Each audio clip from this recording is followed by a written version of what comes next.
Today I want to talk to you guys a little bit about something that's really important to me, and that is my faith of Islam. I wanted to talk about this subject because ever since, or post 9/11, Islam has been something that's kind of been in the air. No one really understands what it is, who follows it, why on earth anyone would follow it, based on the things that we've been given by the media today. And so today I'm hoping to give you guys a little bit of an insight into what Islam preaches and what the followers follow. And I'm hoping to maybe change some misconceptions that you guys might have. Keep in mind that Islam is an ancient world religion and is very complicated as other religions are. And so today I'm going to be giving you guys a very brief outline of it. So if you have any questions, please feel free to contact me at any point and I can answer those for you. So we're going to start off pretty similarly. What comes to mind when you hear the word Islam? If you're like any normal kind of Westerner, or if you watch Fox News often, you'll be thinking of the hatred of democracy, terrorism, radicalism, the oppression of women, and things of that nature. I can't blame you for believing those things because those are things that you've been exposed to for the first time. Maybe not you guys specifically, but the general public.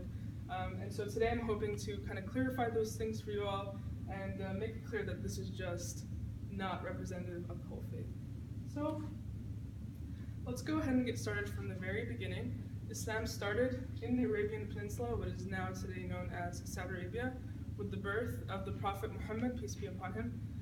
He was born in around 610 AD, so a considerable amount of time after Jesus Christ was born, and brought monotheism to the region of the Arabian Peninsula. Before his birth, the area practiced heavy polytheism, idolism, and a lot of practices that today we would consider sinful or wrong in our modern society. It's important to note that Muhammad, the Prophet, is one of the few religious figures who is actually considered a true historical figure. There's actual proof that he existed in the region at that time, and his house still exists to this day. Not only was he a religious leader, he was an orphan, and he was a military leader. So the spread of Islam was one of the fastest spreadings or colonizations to ever happen in the entire world. The spread throughout North Africa, South Asia, and throughout the Middle East was very rapid and was quite considerable considering that the people that were given Islam were Arabs, and Arabs were known to be heathens even during that time. So what I want to talk to you guys a little bit about is, to me, the most important thing about Islam is that it continues the tradition, the monotheistic tradition of the Abrahamic faiths. So first we had Judaism, then we had the Christianity. Islam followed that. Essentially, what we perceive it as is a person who comes to relay the message to the people who has spoken to God. So initially that was Moses, then it was Jesus, then it was Muhammad. Of course, a lot of prophets came in between them, but the biggest difference between Islam and Christianity is we do not perceive Jesus as a God, but rather a prophet and a man of God. So before we get into the contributions of the Islamic world, I wanted to talk about a little bit about the tenets of Islam. The Islam has its own holy book called the Quran, and we follow 5 basic pillars. These include prayer, fasting, charity, and the pilgrimage to the holy site of where the Prophet was born. But most importantly is agreeing with the oneness of God. The most important tenet of Islam is monotheism. And so the agreeing and the recognizing of the oneness of one God is the most important aspect, which we see throughout all of our monotheistic faiths.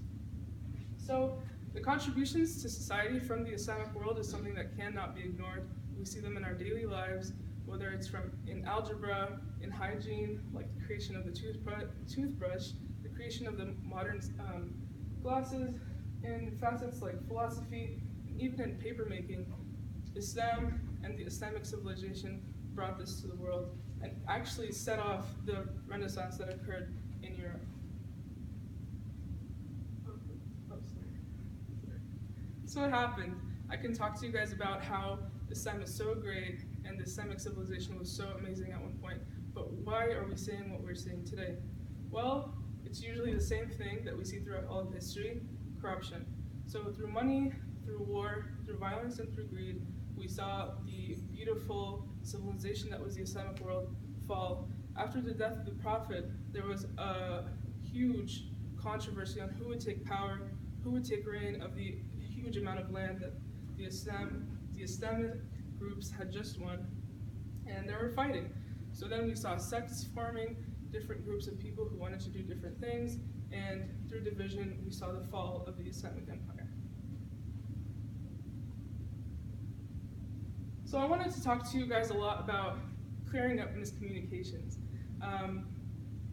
From what you guys, or what people perceive from the media, is that Muslims are violent. They follow a violent book, a violent God, and something that is completely separate from us. And I'm here to tell you that's simply not true. I can give you all of the sources that you want to read, but the best option is, and a lot of my research was done through the actual book of the Quran.